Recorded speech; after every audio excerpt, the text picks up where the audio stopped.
Uke wambona ukuthi yini kuphela ekuvimbela ekuphileni impilo olokhu uyiphupha kungenzeka kube ukungakhethi? Kuzwakala kuyiqili, akunjalo? Kodwa cabanga ngakho, izigidigidi zabantu bachitha impilo yabo yonke bethi bafuna ukushintsha, bafuna imali engaphezulu, bafuna inkululeko kodwa bahlala bevaleleke endaweni efanayo. Futhi okubi nakakhulu, bavame ukukholelwa ukuthi abanakhetho. Kodwa ngizokubonisa ukuthi kunomkhuba owodwa, uma uwamukela kusukela namuhla, ungashintsha ngokuphelele konke ekuphileni kwakho. Ngikhumbula isikhathi esibalulekile esaphawula nje kuphela isintu kodwa futhi sangifundisa esinye sezifundo ezinkulu zokuphila kwami.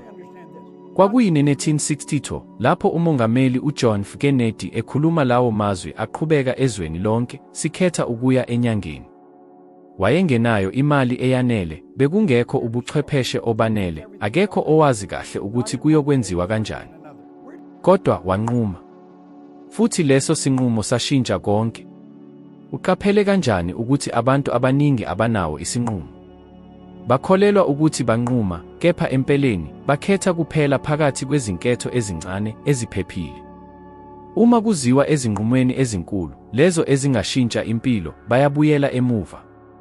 Mangaki amacesha ucabange ngokushintsha umsebenzi, uqale ibhizinisi noma utshale imali kulokho okusha, futhi ngesikhathi esifanayo uzitshele, akusikho isikhathi esifanele, ngidinga ukulinda kuze kube yilapho nginemali engaphezulu. Isikhathi esiningi, ukwesekwa okuningi.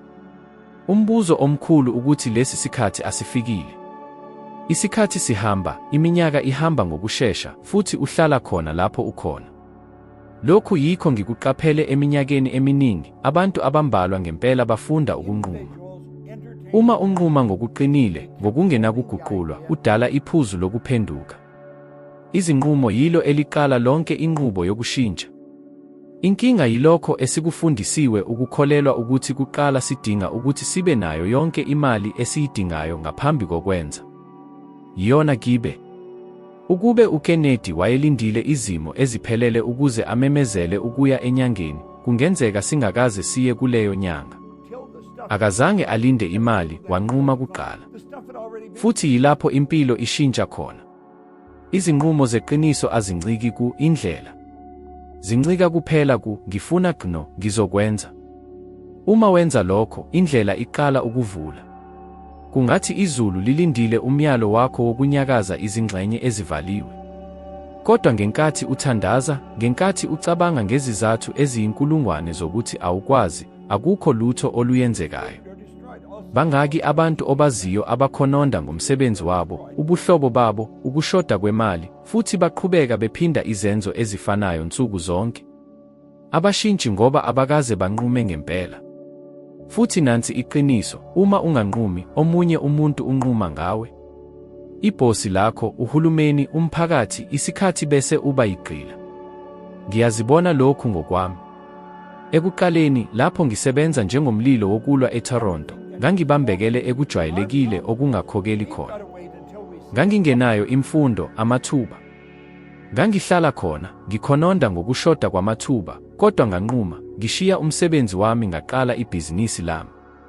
Ngangingaqondi ukuthi kuzokwenzekani, kodwa nganquma. Futhi leso sinqumo sangiqondisa emiphumeleni engingazange ngiyifeze ukube ngilinde isikhathi esifanele. Manje cabanga ngawe, mangaki amacesha uthi, ngolunye usuku ngizokwenza lokhu, futhi lona lusuku alufikanga. Uqaphele kanjani ukuthi njalo kubonakala sengathi kukhona isizathu esiqondile sokulibazisa? Ngingadinga ukonga imali engaphezulu, ngidinga ukuzinza okuningi, ngidinga ukwesekwa okuningi. Kodwa ngitshele, kuthiwani uma okuyiphukuzelwe akukho yilokho, kodwa kunesinqumo esiqinile? Ucwaningo lubonisa ukuthi kuphela izigidi ezintathu zabantu kuphela eziphila ngendlela abayifunayo, ngenkululeko yokukhetha ukuthi baphilephi, bahambe noma ngabe baphi, futhi baqhube imoto abayiphuphayo.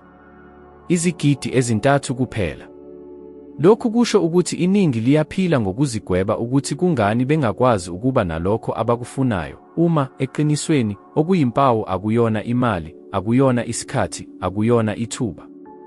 Okuyimpawu yisinqumo. Ukunquma kuyisenzo samandla.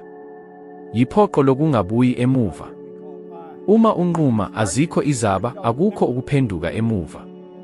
Ubeka unyawo lwakho phansi bese uthi, lokhu engifunayo, futhi yilapho ngiya khona, kungakhathaliseki ukuthi. Futhi ngalo mzuzu, impilo yakho iqala ukuhambisana nalenkulu entsha. Ukwesaba kusekhona, ukungabaza kusekhona, kodwa amandla aqala ukuhamba ngokwakho. Yingakho ngithi, yenza isinqumo sibe yimikhuba. Ungalindi isimo esiphelele, ngoba ngeke sibe khona. Uma unquma namuhla, manje, konke kuqala ukushintsha. Uma uqhubeka ulinda, uzophinda uphinde ufike emiphumeleni efanayo yedlule. Ngakho ngitshele, unqumile yini ngalokho ofuna ngempela ukukuthola ekuphileni, noma usazikhohlisa ngezinqumo ezincane ezingashintshi lutho ngokuphelele? Imali lena enye yezinto ezinkulu zokwesaba futhi, ngesikhathi esifanayo, enye yezinto ezinkulu ezifunwa abantu. Iqiniso liwukuthi abantu abaningi baphila ngomuzwa wokuthi mncane, kunzima, cishe akunakwenzeka ukuyifinyelela ngezinqwaba ezinkulu. Sikhulile sizwa amagama athi, imali ayikhula emihlambini, kumele usebenze kanzima ukuze uthole wonke isenti, labo abacebe kakhulu ngokushesha, baceba kabi. Lokhu kukholelwa kuya ngokujulile kangangokuthi ngisho noma othile ethola okuningi, uzizwa unecala, ukwesaba ukulahlekelwa, noma nje achithe konke ukuze abuyele endaweni efanayo njengaphambili. Kodwa abambalwa abakuqonda ukuthi imali iyona amandla. Iya kulabo abayazi ukuyidonsela futhi, ikakhulukazi, kulabo abenza isinqumo sokuyithola ngaphandle kokumelana. Ngikhumbula lapho ngiqala ukuqaphela lokhu empeleni. Ngaphambili, ngangingenalo isifiso, ngangikholelwa kimi. Ngisebenze imisebenzi emincane, ngishintsha amathaya, ngigeza izimoto, ngichitha izinsuku zonke ngikhathele futhi ngithola lutho. Inkinga yayingewona umsebenzi ngokwawo, kodwa kwakuyindlela yami yokucabanga. Ngangicabanga ukuthi ngeke ngikaze ngibe ngaphezu kwalokho. Lapho ngishintsha indlela yami yokucabanga, imali yaqala ukufika ngezindlela engingazange ngizibikelele. Futhi yilapho ngiye ngiqonda, akuyona ukulwa ngemali, kuyona ukudonsela imali.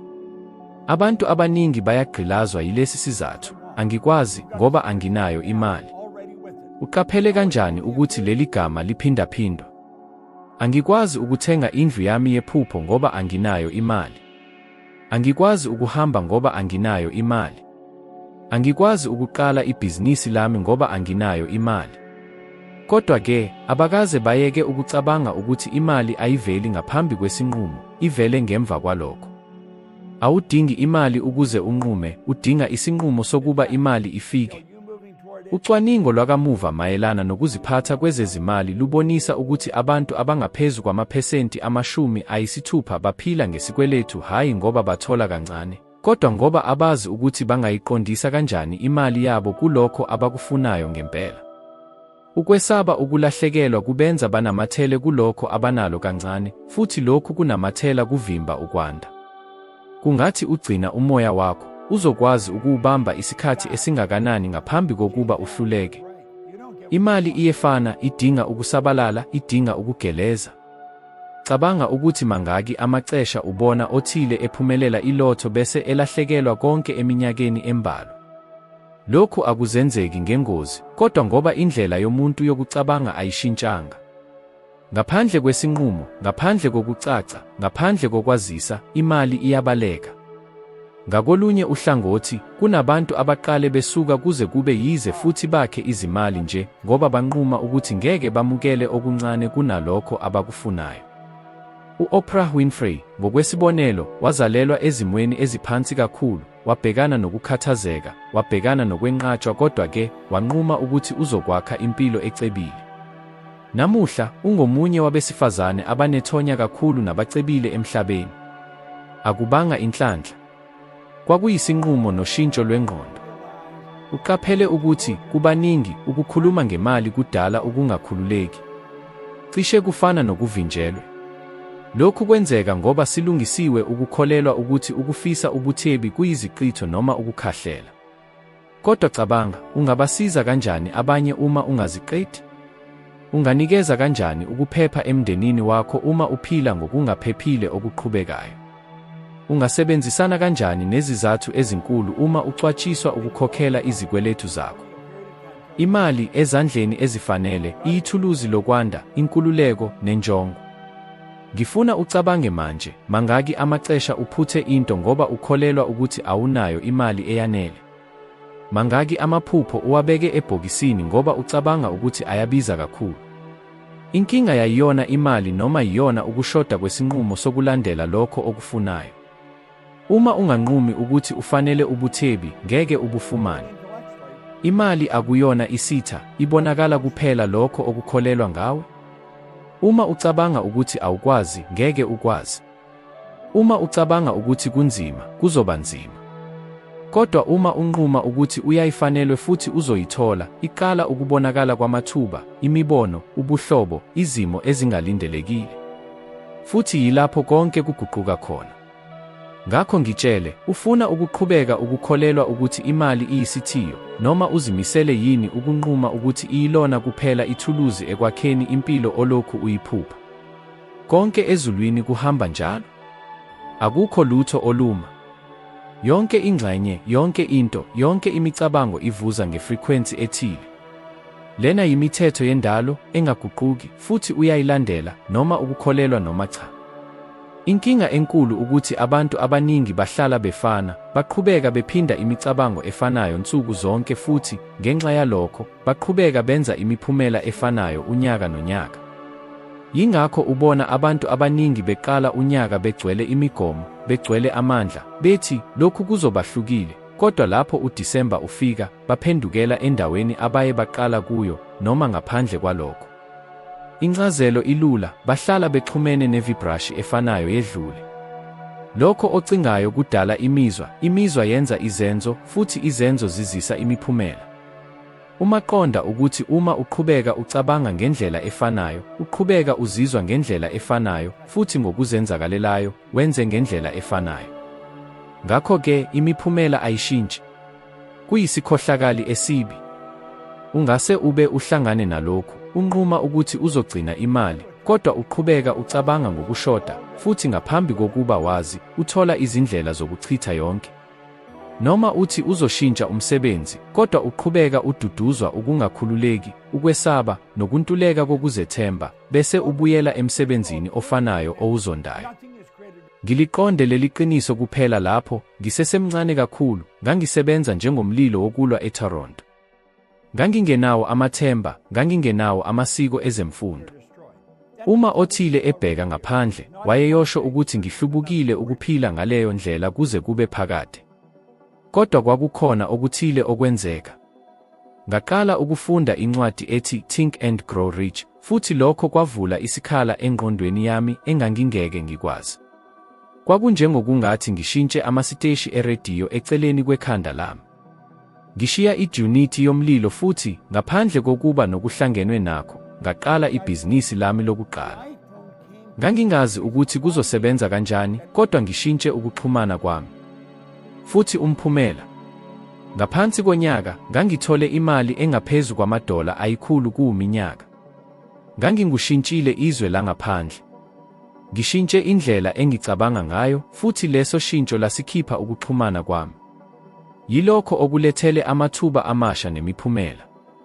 Udinga ukuqonda ukuthi yonke imfiso, yonke imigomo, ikhona ekuthinzeni okuthile.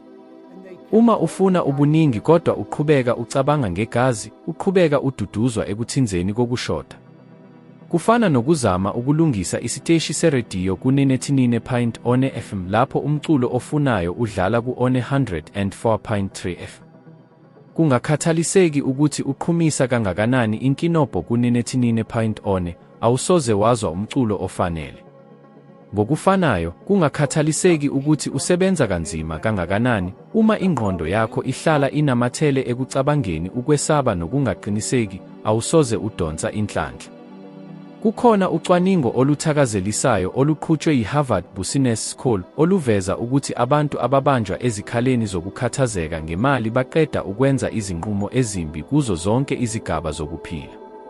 Abakwazi ukubona amathuba, abathi bangenisi, abazami. Lokhu kungenxa yokuthi ukwesaba ukushoda kunciphisa ukuxhumana kwemicabango yabo, njengokulinganiselwa umbono wabo wezwe. Ngokuphambene nalokho, uma othile eqala ukucabanga ngokuningi, ngisho noma engakabi nemali ephaketheni, ubuchopho buyaqhubeka, kunqanyulwa izixhumanisi ezintsha, futhi izinqumo ziyaba nomphumela. Cabanga ukuthi mangaki amacesha ozibambe uthi, angikwazi ukwenza lokhu. Leyo yikuxhumana kokwesaba. Imfihlo ayikho ukuthi awazi kanjani, kodwa ukushintsha ukuxhumana kwakho ekubeni nokuqiniseka. Uma ukholelwa ukuthi usevele unayo, ukuthi usevele ukhona, ukuthi usevele endleleni, uxhumeka ngokuzenzakalelayo ekuthinzeni kwento oyifunayo. Futhi uma lokho kwenzeka, imibono iqala ukuvela ongayibonanga ngaphambili. Abantu bavelana, amathuba angalindelekile avela, futhi uzizwa sengathi konke kuhlanganyela nomusa wakho. Iqiniso liwukuthi abantu abaningi bafuna ukufeza imigomo ekuthinzeni eliphezulu kakhulu kunalelo abaphila kulo namuhla. Bafuna ubuningi, kodwa baduduzwa ekukhathazekeni. Bafuna inkululeko, kodwa baduduzwa ekungakhululeki. Bafuna uthando, kodwa baduduzwa ekudingeni. Ayikho indlela yokudonsa into ephakeme ngenkathi uhlala ezingeni eliphansi. Udinga ukunquma ukuhamba, futhi lokho kuqala engqondweni yakho. Ngakho-ke ngitshele, yikuphi ukuxhumana oye waba kulo?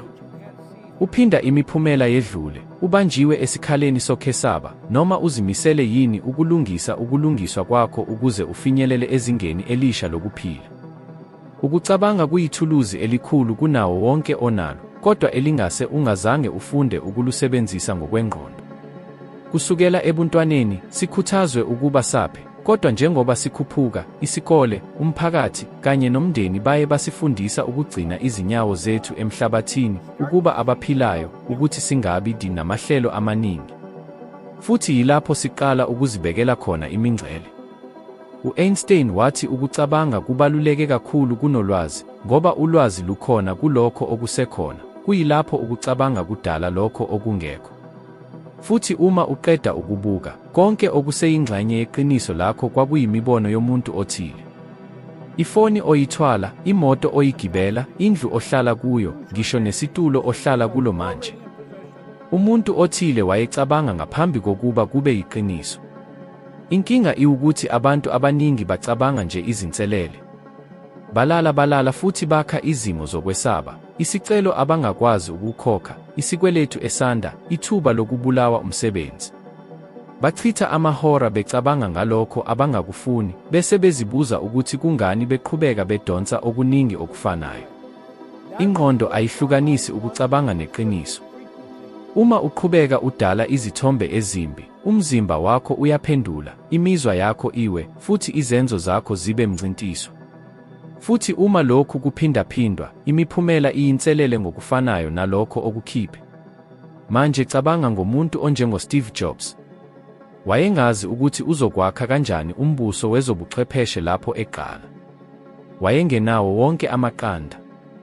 Kodwa wayenombono ocacile engqondweni yakhe ukuze akwazi ukukholisa abanye ukuba bakholelwe naye. Wasebenzisa ukucabanga njengethuluzi lokudala, hayi njengesikhala sokwesaba. Umphumela uwukuthi umbono ube yiqiniso. Akangilindi ukuqonda kanjani. Wathemba isithombe. Wake wazisoloko uzibuza ukuthi yisiphi isithombe osibambayo ngaphakathi kwakho. Uma ucabanga ngekusasa, ingabe uzibona ubuningi, uphila ngokukhululeka, wenza lokho okukuthandayo, noma uqhubeka uzibona ubanjiwe ngamabhili, izikweletu, umsebenzi ongathandeki. Kubalulekile ukuqonda ukuthi isithombe esinayo namuhla siyakha kusasa lakho. Uma umbono wakho mncane, imiphumela nayo izobe incane. Uma umbono wakho uqediwe, impilo yakho izoqediwa. Ngikhumbula lapho ngiqala ukucabanga ngendlela yokuphila ehluke ngokuphelele kunaleyo nganginayo. Ngesikhathi sinjalo, kwakungenasono konke.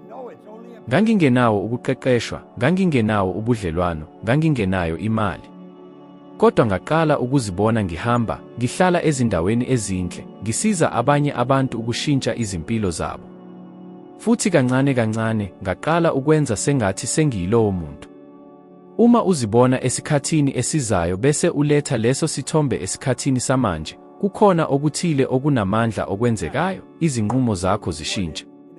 Uyeka ukwenza njengomuntu oqediwe futhi uqale ukwenza njengomuntu osanda. Kukhona ucwaningo olukhona oluveza ukuthi abantu abacabanga imigomo nsuku zonke banethuba elingaphezulu kwama-30 ekubona kunalabo abangawenzi lo mkhuba. Lokhu akwenzeki ngomlingo, kodwa ngoba ingqondo iqala ukukholelwa ukuthi kungenzeka, futhi umzimba uqala ukwenza ngokuhambisana nalokho kukholelwa. Ubuchopho ngokweqiniso budala izixhumanisi ezintsha ze-neural eziqondisa ukuziphatha kwakho kulokho okucabangayo ngokucaca nangomzwelo. Ngakho-ke, uma usacabanga ukuthi ukucabanga kuyinto yabantwana noma engenamsebenzi, ulahlekelwa yithuluzi elikhulu kunawo wonke onalo. Umehluko phakathi kokuba ubanjwe eqinisweni oyikwaziyo nokwakha impilo entsha ngokuphelele ukhona ekusebenzeni kwesithombe esikhiphayo. Umbuzo uwukuthi, uke wasebenzisa yini ukucabanga kwakho ukwandisa impilo yakho noma ukunciphisa imingcele efanayo? Uma unquma ukulandela okuthile okukhulu, okuphunyuka ngokuphelele kunalokho okuvamile, udinga ukuba ulungele ukubhekana nokubukeka kokungabaza, ukugxeka, kanye nokwenziwa isilo. Iqiniso liwukuthi abantu abaningi abaqondi labo abangabaza ukucabanga okukhulu. Bakhetha ukuhlala ezindaweni zabo zokunethezeka, belandela ixuku, bephinda lokho abanye abakwenzayo. Futhi uma othile evela ethi uzawaphula lowo mqondo, ngokuzenzakalelayo ucabanga, uyaphambana. Ngahlangabezana nalokhu ngokuqondile. Lapho nginquma ukushiya ukuzinza kwedunithi yomlilo ukuvula ibhizinisi lami, impendulo yabantu yayingaba yimiqondo yonke, bathi ngenza iphutha, ukuthi kwakungekona ukulinganiselwa, ukuthi kwakungenasono. Abanye baze bahleka ngesinqumo sami. Kodwa ngangiqonde ukuthi uma ngilalela umbono wobuningi, ngiyobe ngiyalahla ikusasa lami ukuba lifane nedlule. Isibindi asiyikuntuleka kokwesaba, isibindi siwukwenza ngisho noma ukwesaba kusakhona. Ukwesaba kuzoba khona. Kuze kube kubheke, kuthiwani uma kuhamba kubi? Kuthiwani uma ulahlekelwa konke? Kuthiwani uma ungakwazi ukukwenza? Kodwa isibindi siphendula, kuthiwani uma kuhamba kahle? Kuthiwani uma ngifeza impilo engiye ngayifuna? Kulowo mpendulo lapho uguquko lukhona. Ukwesaba kuzokuhlala kuzama ukukuvala, kodwa isibindi sodwa siyakhulula. UNelson Mandela wake wathi isibindi asiyikuntuleka kokwesaba, kodwa ukuwunqoba. Lelo linye lamaqiniso amakhulu akhona. Mhlawumbe usuke wawuhlangabezana nalokhu. Ufuna ukushintsha imisebenzi, kodwa ubesaba ukungazinzi. Ufuna ukuqala iprojekthi, kodwa ubesaba ukwehluleka.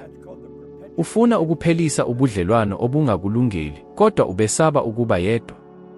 Futhi ngenxa yalo khesaba, wahlala ubanjwe ezimweni ezingasakumeleli. Manje cabanga, mangaki amahora osuke uwalahlekelwa ulilalele ukwesaba? Mangaki eminyakeni yokuphila yakho osuke wayichitha ngokungabaza? Kukhona ucwaningo olukhishwe yi-Psychological Science oluveza ukuthi abantu bayazisola okuningi ngezinto abazange bazenze kunalezinto abazenzele futhi zaya kubi. Ngamanye amazwi, kungcono ukwehluleka ngokuzama kunokuphila ngesisindo sokungazami. Ngoba uma uzama, ufunda, ukhula, uqina. Uma ungazami, ukhula nje ukhonjwe ukuzisola. Ngikhumbula ebusuku elilodwa lapho ngilala ngilindile embhedeni, ngicabanga ngakho konke okwakungaya kubi lapho ngenza isinqumo sokushiya ukhuseleko lomsebenzi oqinile. Ukwesaba kwangidla, kwangicindezela. Kodwa kwakukhona izwi elincane ngaphakathi kimi lithi, uma ungakwenzi lokhu manje, uzosebenzisa impilo yakho yonke uzibuza ukuthi kwakuyoba kanjani. Futhi lelo yilizwi engilikhethe ukulalela. Lelo kwakukuBaba. Akuku kwakungeyona into yokuthi ukwesaba kuphele, kodwa ngokuthi ngikhetha ukungakuvumeli ukulawula ukuphila kwami. Futhi uyazi ukuthi kwenzekani uma ubiza lolo hlobo lobuqhawe. Izwe liqala ukuvula phambi kwakho. Abantu baya kubonakala bekusekela, amathuba avele, amasango avuleke. Kodwa-ke akukho lutho kulolu oluqala. Isinqumo sobuqhawe siqala, bese imiphumela ilandela.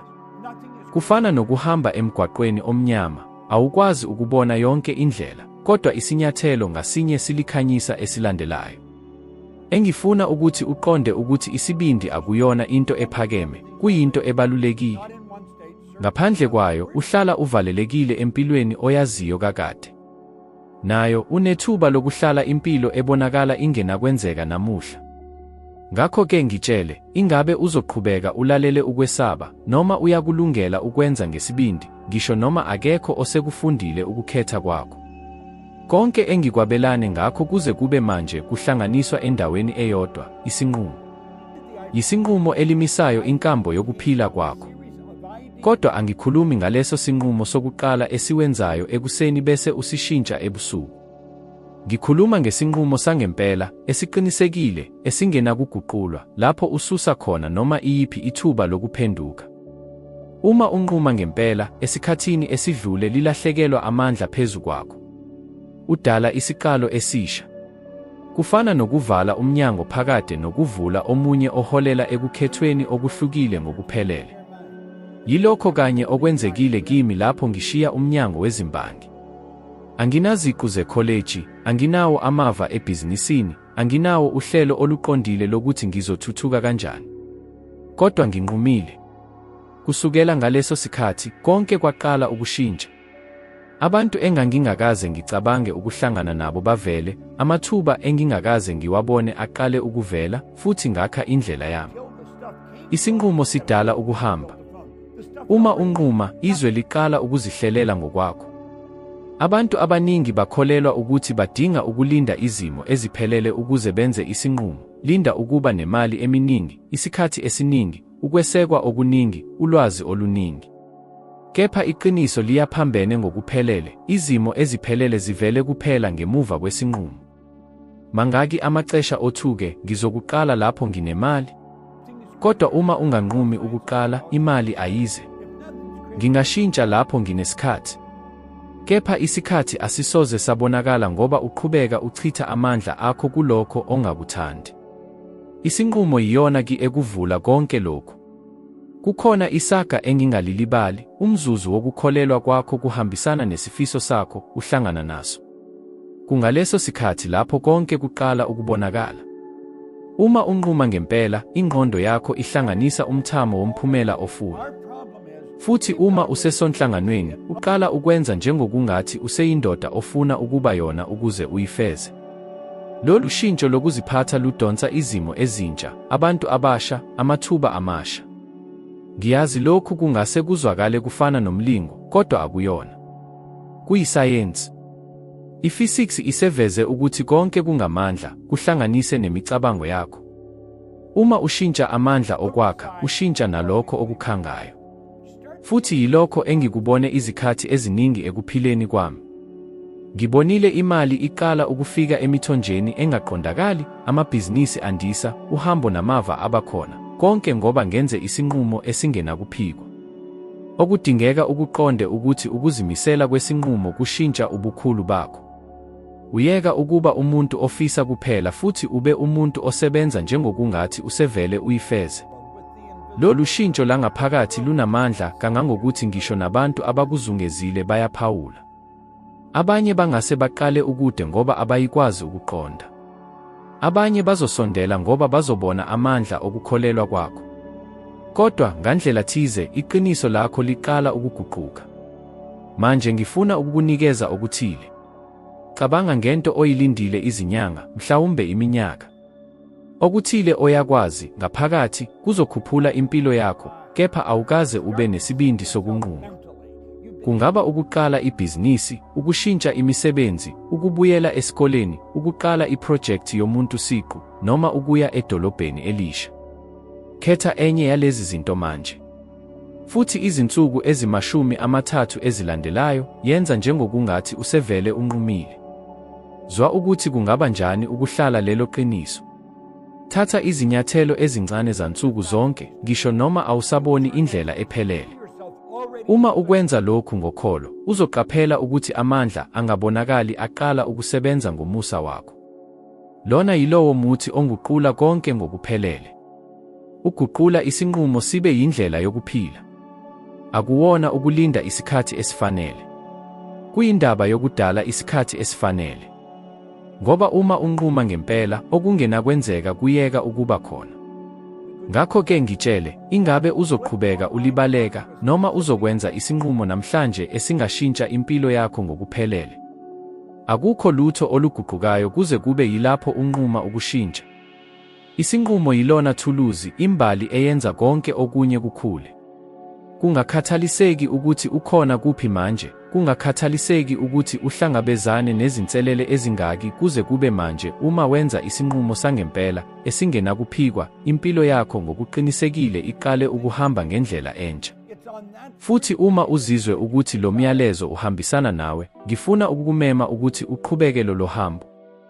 Ividiyo elandelayo isesikrinini sakho, futhi kuyo uzoqhubekela phezulu esinyathelweni esilandelayo ekuthuthukisweni kolwazi lwakho, ube ngcono ngezingxenye eziyikhulu kunalokho okungukona manje.